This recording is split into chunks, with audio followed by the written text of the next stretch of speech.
Okay, so this week is Parshas Bo, and the word Bo means come.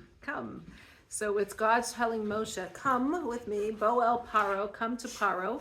And in this week's Torah portion, we actually have the last of the plagues, the last of the 10 plagues that were hitting the Egyptians.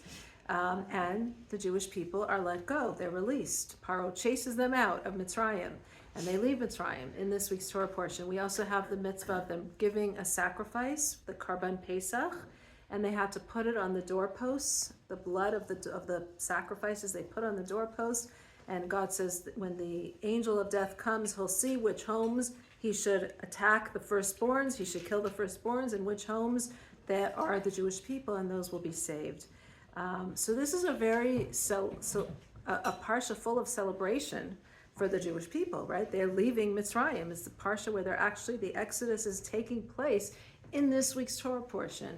And the last few parshios, really from the beginning of Shemot, Va'era, until now, Bo, we're hearing about the terrible suffering that the Jewish people had. And finally, after hundreds of years in Egypt, they're finally being sent out. The Exodus is happening. The miracles are happening. And so it's a little surprising that the week's Torah portion is called Bo, which means come. It should be Bo. Right. To be like, yay, right? The Exodus, like, yes.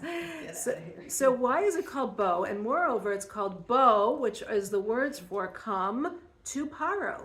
God is telling Moshe, come to Paro and go speak to Paro. And what is going on? Like, and also, why is it come to Paro? It should be go to Paro. Why come to Paro? Go to Paro. So why is it talking about going to Paro?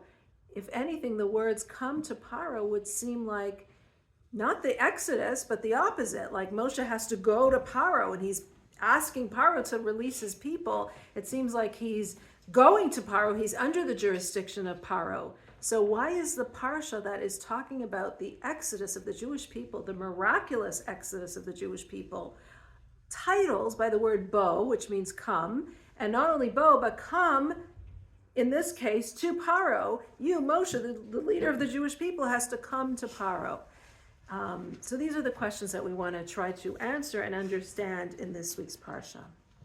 So it says that when God says to Moshe to come to Paro, he was actually saying to Moshe, you need to really confront Paro right now. Confront him. And where are you going to confront him? In his throne room, in the seat of his power. Confront him and tell him that the Jewish people have to be released. Go and approach him and confront him. And according to the mystical commentaries on the Torah, God wasn't only telling him to physically come to see Paro, but he was saying confront the essence of this man's power. Confront the essence of who this person is and see the evil that he is. Stare it in the face. And in this way, the Jewish people will then be able to have their release. They'll be able to leave the land of Egypt. So confront him. Confront this essence of evil. Confront his source. What's pushing him? What's giving him that energy? What's energizing him to hold the Jewish people? Confront that. And as you, as the leader of the Jewish people, confront it, his leadership will subside. When you confront that big monster, he'll no longer be that big monster, and the Jewish people will then be able to leave. And it says that Moshe was actually afraid. He said to God, I'm afraid to confront him, because we know that everything is from God and every power comes from God. And if this man who is so evil, his power has descended so that he is so evil, his source must be a very high source. Remember, if we learned by Esav, we said that Yitzchak was able to see Esav's source, that it was really a high source. So Moshe was actually afraid to confront this spiritual power that is energizing Paro. And he was afraid to see it. This huge, terrible monster of a man who murdered so many Jewish people, he was afraid to confront it. And so God says to him, Bo, come with me. I'll come. I'll hold your hand. I'll take you. I'll come with you. I'll come with you and I'll show you. You have my power with you, so there is nothing for you to be afraid of. And I think we learn a lot of very important messages from this very word bow. Just those words, bow el paro, come to Paro. And the first thing that we learn, because we know that when we talk about Egypt, we're not just talking about the Jewish people's slavery in Egypt, but Mitzrayim means constraints. It means the things that are holding us back, the things that are stopping us from realizing our goals, our dreams, our future, our spiritual freedom, our physical freedom, our financial freedom, our emotional freedom. It's the things that are holding us back. And what is holding us back? So the first thing that we need to know is Bo el Paro. God is saying to Moshe, you need to look at the source of what's holding you back, the source of this evil. Confront it. Confront it. Look at it in its eye. And where? In the seat of power where he is, in his throne room. You need to go to him in his source of power, in his throne room. Confront that. And only once you've confronted that will the claws of the Egyptian exile start loosening on the Jewish people. But you need to confront it. You as their leader need to confront it. And I think the lesson for all of us is very clear. You know, in our own Egypt, which our own Mitzrayim, our own constraints, our own things that are holding us back. And we all have things that are holding us back from realizing what we could be, from realizing our goals, from realizing our dreams, from realizing our true potential, fulfilling our true potential. There's things that are holding us back. And a big thing that's holding us back is this fear that we have. This fear, whether it's a fear of failure, whether it's a fear of somebody else, whether it's a fear of, well, what kind of fears do you guys have? Let me ask you instead of me telling. What kind of fears do you feel you have that are holding you back? Confrontation. Confrontation, a fear of confrontation. Yes. What fears are holding you back? I guess like animals, like wild animals in the woods. Okay, fear of that. Good. Okay, fear of something. Yes. Yeah. Insecurities. Yes. Insecurities when you feel you can't, or you're not good enough, or you're absolutely. Fear of traveling away from home. Fear of traveling. Mm-hmm. Yes, absolutely. You like the security of home. 100%. Fear of failure. Fear of failure. Absolutely. Mm-hmm. Maybe fear of social interactions even sometimes, you know, getting rejected from somebody.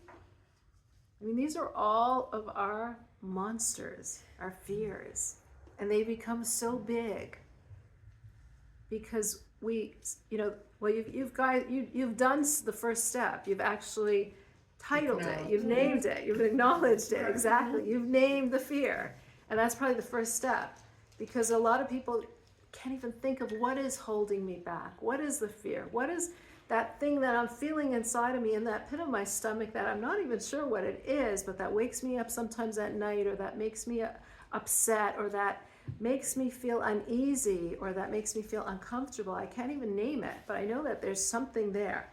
So you've named it. That's the first step. Acknowledging what it is, titling it, seeing what it is.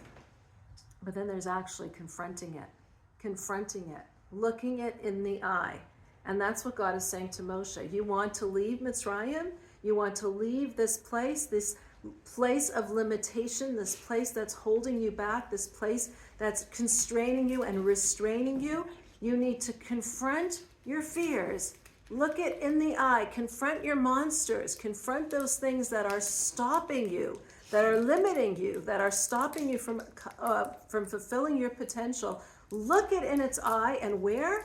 In the room that he has the most power. Confront him in the place where it's the most powerful, where he's the most powerful. In his throne room. In the place where he has all his guards. In the place where he's extremely powerful. Not somewhere outside where he might not look so scary. Confront him in the place where he actually is. Look him in the eye. Stare him in the eye. And you'll realize that it's not so scary. And that's, I think, something so integral that we have in our own lives. Confront your fears. because only once you confront them can you actually have Yetzias Mitzrayim, the exodus from Egypt. Can you have this sense of freedom that you get? And how can you confront them? I mean, it feels so difficult to confront your fears, but how can you confront them? When you have Bo El Paro, when God is saying, come with me, I'm holding your hand, I'm taking you. So how can we confront our own fears? And again, Moshe Rabbeinu is the greatest prophet, and even him, he was afraid to confront this Paro, this terrible being of Paro. He was afraid. And God says to him, come, you're coming not only with your own powers, because perhaps Moshe felt his own powers weren't good enough to confront this Paro, like many of us feel my own powers are not good enough, I can't. But God is saying, come with me, I'm coming with you. And when we feel that we have God on our side, that God is holding our hand, taking us, it's not a matter of our powers. It's not a matter of what we're doing. It's not a matter of feeling like I'm able to or I'm capable to. It's saying God is on our side. God wants this. God is infinite and God is limitless and so powerful. And if God is helping me, then I can do this. Then I can confront this. And that doesn't mean, of course, that you don't need to have your therapist or your mentor or whatever it is that you do in order to help you to confront those fears. But just the knowledge alone that God is at your side helping you through whatever tools you are using, and we can all use those tools, but use those tools but with the understanding that God is there at your side helping you, confronting your fears. And that is huge, that God is actually going with you. The next thing that we see from this word Bo El Paro is the word we said, it means, Bo El Paro means we said, come, right? Not go. It should be go to Paro, not come. And let's think about what's the difference between going and coming. That's a tough one. One's more negative and one's positive. Like go is go, come is joy. Right, that's very true. That's true. Interesting. You usually go away from something that you don't want. You come to Yes. something you do want. Exactly. Yes. Or So- something is finished, like, so you came to the party, but then you're going, so the party is finished. Right. So it's Yes. kind of like sad, and, Yes. So when we talk about going and coming, going means that you feel that this is your place, this is where I am, and I'm going from my place. I'm leaving where I am. This is where I belong, and I'm leaving where I belong. Coming means I'm coming to where I'm supposed to go. I'm coming to where I want to get to. Okay? So in life, do we act like we're going or like we're coming? In other words, do we take a situation and say, this is where I am, this is my comfort, this is where I belong, and then anything that I'm doing is going from my comfort, and that might mean that I'm uncomfortable in going. This is a change in my direction. This is against the path that I'm supposed to be on, because this is where I am. This is where I'm supposed to be. So if I'm going away from where I'm supposed to be. This is my home. I'm at home, and now I'm going away from my home to some other place, which I don't know where it's going to be. Or do we feel in life like we're coming, like everything that we're doing is coming? I'm coming home. I'm coming to the place that I'm supposed to be. I'm coming to where I am. It sounds like it's a little slight difference, but it's a world of a difference. And the world of a difference is, do we look at life as this is where I'm at, and anything that's outside of it is not the path that I planned for myself, and therefore I don't want it. It's a deviation from my plan of where I'm supposed to be. Or do we look at life as all the twists and the turns along the way of life is exactly where we're supposed to be. That is bringing us home. That is coming. That is coming to where we're supposed to be. Do you get the difference? Do we look at it as, I'm going in a place that I don't want to go, and I really want to come back to my home? Or do we look at it as, I'm coming, I'm arriving. This is what I'm supposed to be going through in my life journey. And if I look at life as I'm going, then my attitude is, I have what I think I should be doing. I have my routine. I have my destination. I have my life plans. And there are people who have 5-year plans. Some people have 10-year plans. You know? And this is where I'm supposed to be on my career, with my children, with my family. This is the path that I have plotted for myself. And anything that's other than that, it's taking me away from where I'm really supposed to be, because I know where I'm supposed to be. I want to be where I want to be, right? Basically, we're coming and going. We're coming and going in all directions, absolutely. But are you looking at it as, this is not where I'm supposed to be? I'm supposed to be where I think I'm supposed to be. And so if I'm stuck in traffic at the end of a day when I'm supposed to be going to my home, I'm going to be upset because this is not where I'm supposed to be. Or when my flight gets canceled, this is not where I'm supposed to be. So I'm upset. Or if I get laid off of my job, this is not where I'm supposed to be. I'm supposed to be at my job. This is not my vision of where I'm supposed to be. This is going. It's taking me in a place away from my home, and I'm not happy about going. Or do we look at life as, I'm coming? I'm coming to where I'm supposed to be. So Even if I just lost my job, I'm still coming to where I'm supposed to be going. Even if my plane got canceled or delayed, I'm coming to where, this is part of my coming to where I'm meant to be. And it's a world of a difference how we look at it. If we look at it as going, that I'm really supposed to be here and this is taking me away from my perception of where I'm supposed to be. Or do we look at life as every situation in our lives is custom tailored exactly for me? So I might not like it, I might not appreciate it, but I see that the reason why I'm going through what I'm going through is because this is causing me to come to be the person that I'm meant to be. This is what my soul's journey needs to go through in order to fulfill my purpose in this world. And it's a hard thing to do. It's very hard to look at life like every situation, every disappointment as coming. This is making me come into the person that I'm meant to be. This is coming. This is creating the person that I'm meant to be, my soul journey of what my soul needs to go through in this world to become what it is meant to be, to reach its potential.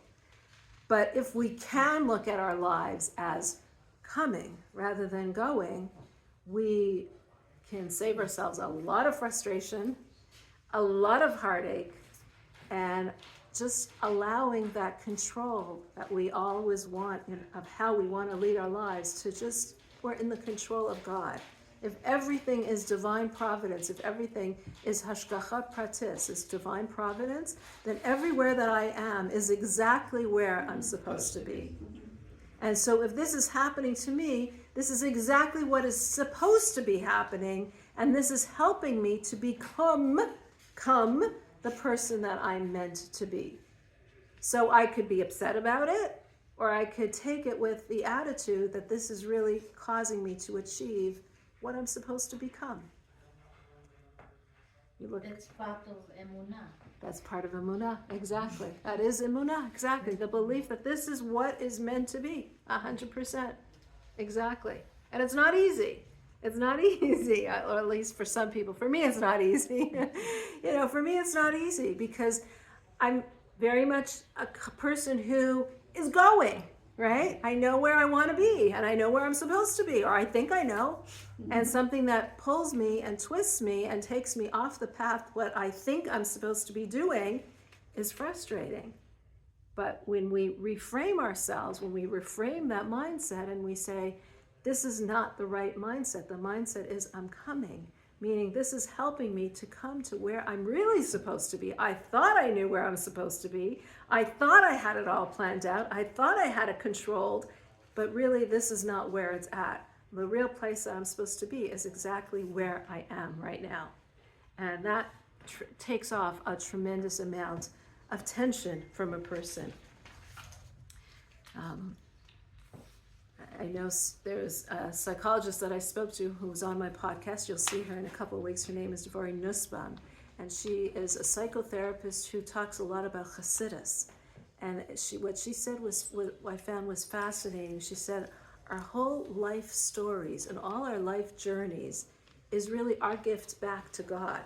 It's what we're giving back to God and saying, this is my gift to you. The journey that you've taken me and how I'm going to react to that journey is my gift to you. And if we look at life in that way, it kind of really reframes so much of what we're going through, my struggles, my issues, my conflicts, all the things that my particular circumstances that you've given me is now my gift to you, and how I relate to these struggles and relate to these circumstances. And if I can relate to these circumstances as something positive, this is my gift that I'm giving back to you and how I'm dealing with my own personal challenges and my own personal life. And I'm thinking that even though it's hard and even though it's difficult and I'm working through all these things, but I know, God, this is your way of helping me to become exactly what I'm meant to be. And that, I think, is a really, really, really powerful way of looking at it. So that's the third part. The next thing that I wanted to talk about of this Bo El Paro is another fascinating thing, and that is we're talking about Paro,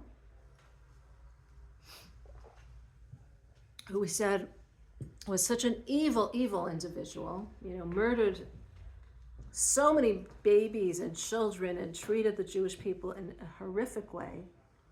And we know that each of the plagues that he was given, God hardened his heart and made him very obstinate and made him say, no, I'm not sending them out. So we had already Dam, Tzfardeya, Kinim, Arab, all of the different plagues that have confronted the Egyptian nation. And each time he's ready, okay, just stop it and I'll let them go. And then, no, I'm not letting them go. Over and over and over and over again until finally the 10th plague, when he finally says, let them out, and that's it. So Paro is a very obstinate individual and a very evil individual. And yet God is saying to Moshe, Bo El Paro, come to Paro. And I hardened his heart, and I made him very obstinate because I want to punish the Egyptians exactly how they're supposed to be punished. So God keeps hardening his heart and making him more obstinate. And yet God is still saying to Moshe, come to Paro. Come and tell him to ask him to release the Jewish people. And why? Why are you asking Paro to release the Jewish people if you know he's so evil and you know that you've even hardened his heart? And the answer is because nothing can stop a person from doing the right thing. Even if God hardens his heart, even if he's such a rasha, even if he's such a horrific individual, maybe he'll have a change of heart. He can, if he summons within himself that strength and that fortitude to do what's right, he can do what's right, and maybe he'll have the change of heart. And we don't give up on any individual.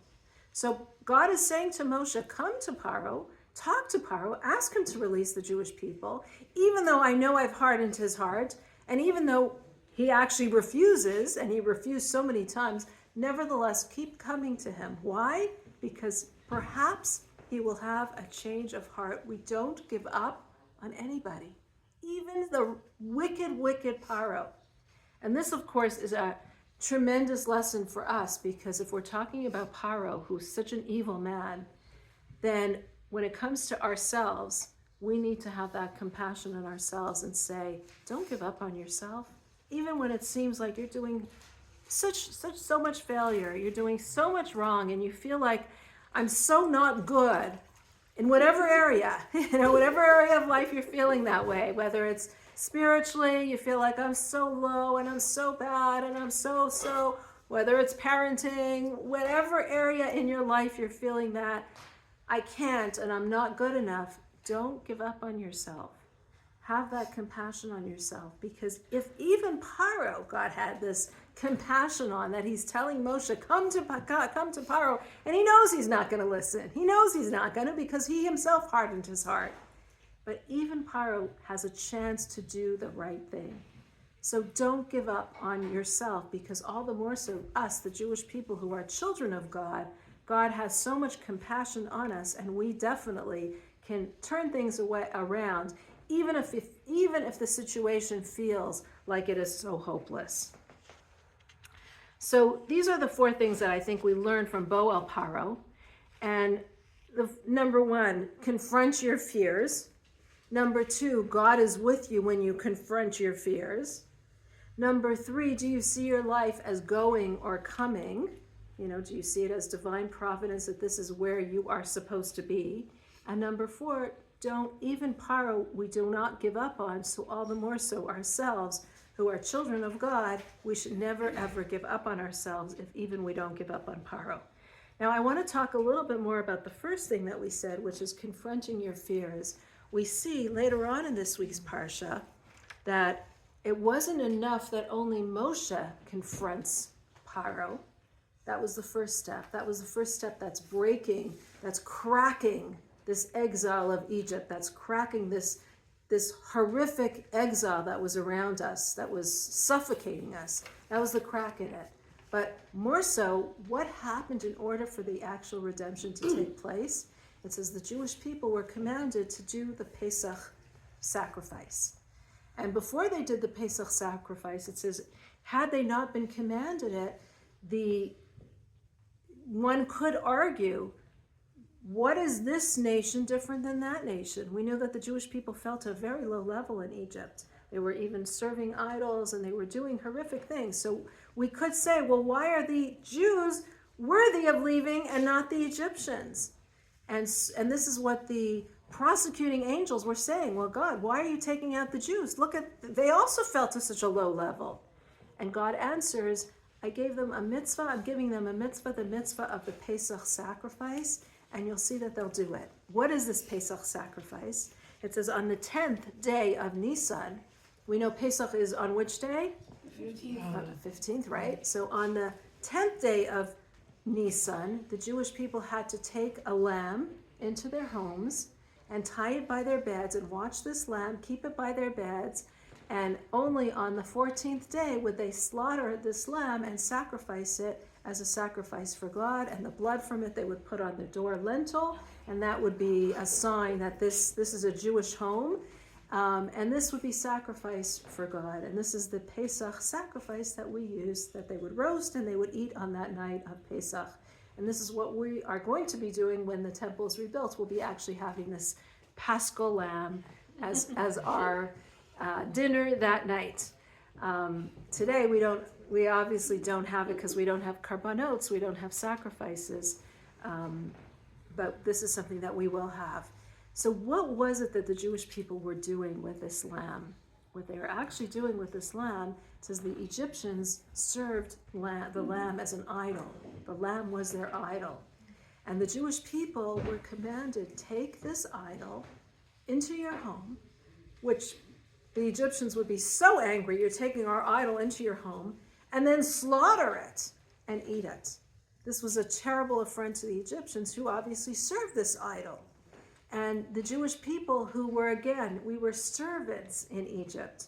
We were slaves. This is our oppressors. This was our way of standing up to our oppressors. This was our way of confronting our oppressors, of saying, this is what God wants. God is at our side, just like he was at Moshe's side. Boel Paro, he was holding Moshe's hand. This was our way of saying, God is at our side. We believe in God. We have faith in God. And we have the courage to confront those that are oppressing us and do what we know is right. Do what God's will is. And this took tremendous courage. For 4 days to have this lamb And again, once you've been a slave for hundreds of years, you have slave mentality to the people who are oppressing you. You're terrified of them. And yet they have that ability to just stand proud and do it. And it reminded me, we just had the release of the 4 girls.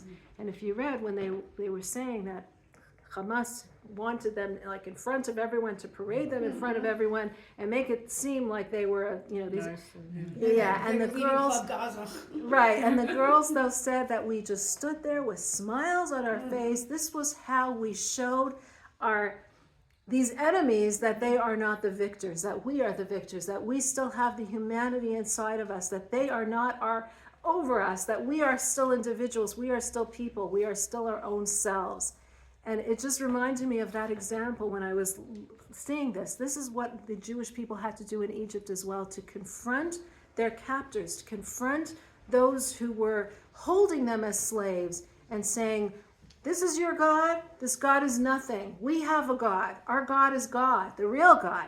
And therefore we're taking your God and we're showing you this is not a God, and you are not over us. You are no longer captives over us. We still have our humanity, our free choice, our choice and our freedom of choice, because you might be able to hold us in shackles in our physical bodies, but our souls you can never touch. And that's what the Jews were showing. They needed to show this. They needed to show this rebelliousness against those who were holding them captive, to show that we still have our freedom of choice, our freedom of worshiping our God, the God that we know is a God. And that is something that is important for all of us in any situation, to show that pride. And it says the first exile of Egypt is reminiscent of the last exile of Egypt, the exile that we are in now. Today we are in the last exile, the exile that's going to lead to Mashiach. And just like, how did the Jews get out of that first exile?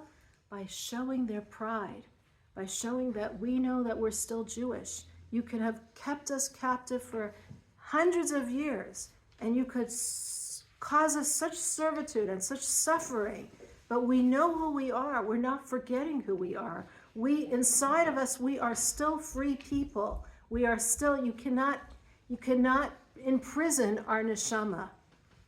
And I think we see that today, how Jews sometimes stand up with pride. We're Jewish. You might want to put us down. We might be scared, but we'll wear our Star of David proudly, or we'll wear our yarmulke on our head proudly, or we'll keep our mezuzah on our doors proudly. You cannot subjugate us. We know who we are, and we will stand proud to that.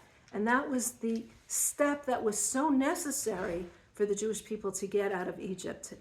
To break out of your servitude, you need to stand up and show that you are a person who is not subjugated to these people who are trying to do everything that they can to subjugate you. And the last thing I want to talk about is at the very end of this parsha, the Jewish people are given the first mitzvah of the Torah. Anyone know what it is? Rosh Chodesh. Yes, Rosh Chodesh. Very good. So the first mitzvah is the mitzvah of Rosh Chodesh, which is the mitzvah of seeing the new moon and we establish our calendar according to the moon. So in ancient times, the way that they would establish the calendar is that there would be people who would sight the new moon, and they would see that little sliver, because what happens is in the beginning of the month, there's that little tiny sliver of the moon. And as the moon progresses to day number 15 on the Jewish calendar, that little sliver gets bigger and bigger and bigger and bigger until finally on the 15th, it's a full moon. It's that full round moon. And when it's not a cloudy day, you can actually look up in the sky and you see this big, gorgeous, big round moon. And then after the 15th, it starts getting smaller and smaller and smaller until finally it disappears around day 29 or 30, right? And that's when the next month reappears on day 1. You see again that little tiny sliver. So what would happen is in the ancient times, there would actually be people who would sight the moon.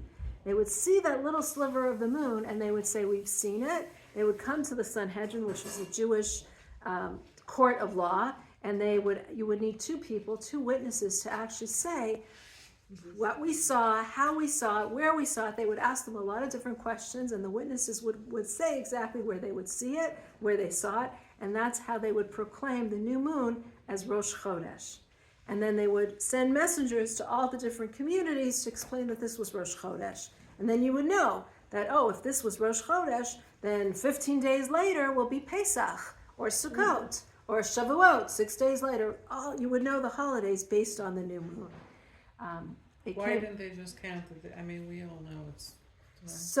Because this is an actual mitzvah that once you see it, Sanhedrin should actually call it out, proclaim it, and this is how we do it, by looking for that new moon.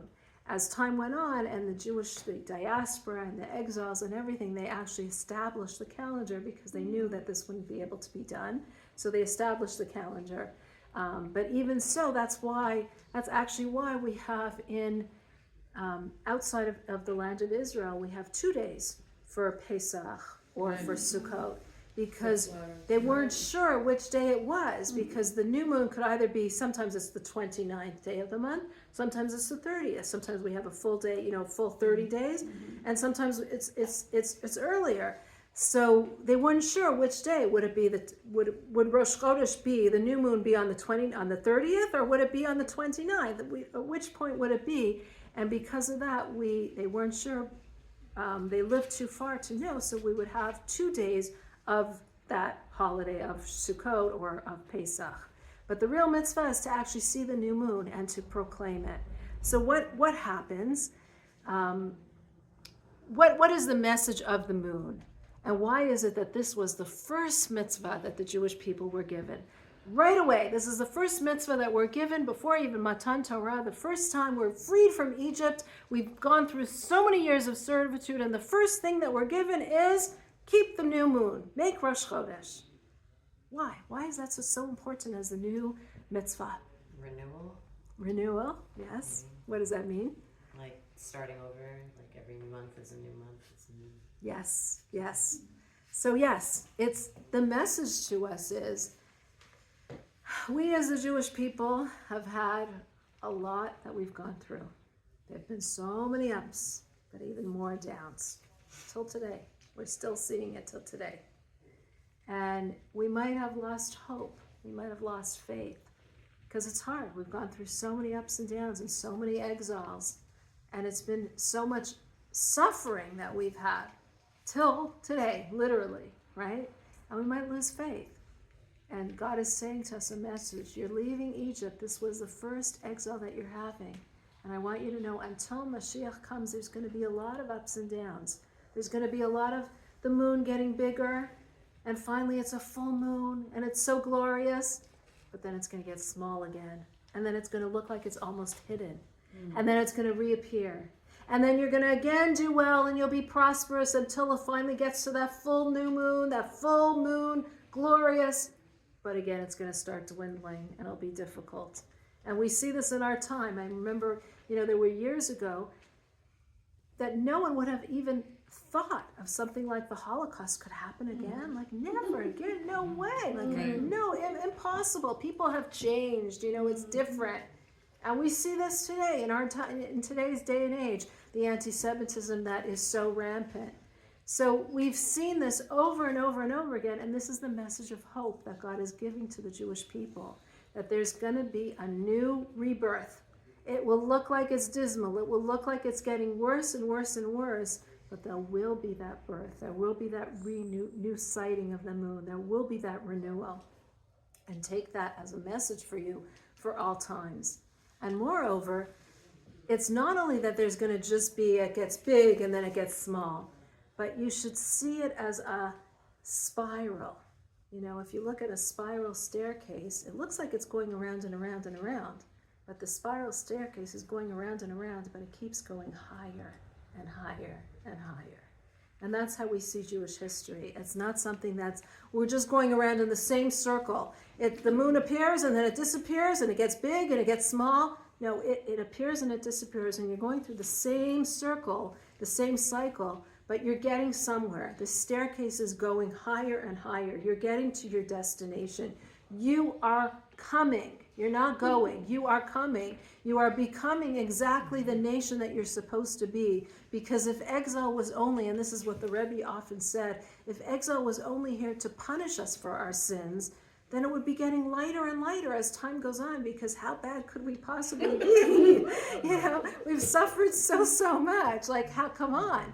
But that's not the purpose of exile. Exile is to make us come, to become exactly who we're meant to be. It polishes us. It refines us. It's difficult. It's so hard.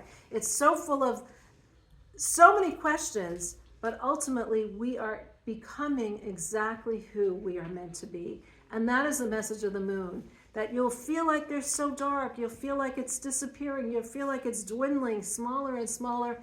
It will reappear. And not only is it reappearing, but it's going in that cycle of a spiral exactly to the destination that you're meant to be, until finally you will reach that time period, which we are on the cusp of right now, of Yemaisa Mashiach, of the time of the redemption. And that is when we will finally understand why we had to go through all the things that we did. May it happen already now. Amen. Amen. That's supposed to look